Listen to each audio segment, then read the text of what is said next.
આગળના દ્રશ્યો આપણે જોઈશું. પૂર જોશમાં વરસાદ છે સુરતમાં. બધે જ જગ્યાએ વાહન વ્યવહાર. આ મેઇન લોકેશનની વાત કરીએ તો ચિરાગભાઈ કયું છે આ?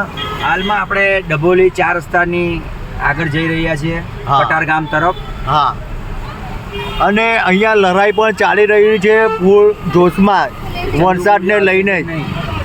અને એક ખાસ આજુબાજુના વિસ્તારમાં પણ ચિરાગભાઈ એની જ વાત થઈ રહી છે કે ચંદુ બોડિયા આવશે કે નહીં.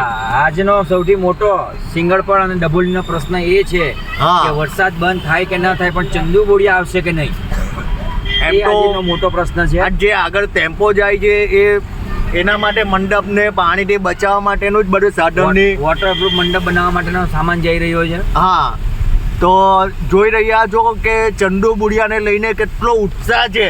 હા, અને આ તમામ સુવિધાઓ સાગરભાઈ માટે સ્પેશિયલ કરવામાં આવી છે સિંગળપર તરફથી. હા, આ ભાઈ તો ચાલતા જ નીકળી પડ્યા છે. જોઈ લઉં કેટલો ઉત્સાહ છે આ ઉપરથી.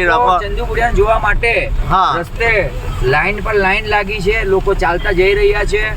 સાચી વાત છે ચિરાગભાઈ. અને વિઘ્ન હર્તાને અત્યારે લોકો પ્રાર્થના કરે છે કે આ વરસાદનું કાર્ય જે છે એ બંધ થઈ જાય અને ચંદુ બોડિયા જેટલા બને એટલા જલ્દી આવે. હાલ જોવા જાય તો એ ભગવાને એમની ઈચ્છા બી માની લીધી કે ચાલો વરસાદ બંધ કરીને આપી દીધો, પણ હવે આગળ કાર્યક્રમ થશે એનું જરા પણ ખબર છે નથી. તો સાગરભાઈ, તમે મેસેજ દ્વારા અમને જણાવી શકો છો કે તમે આજે જશો કે નહીં જશો?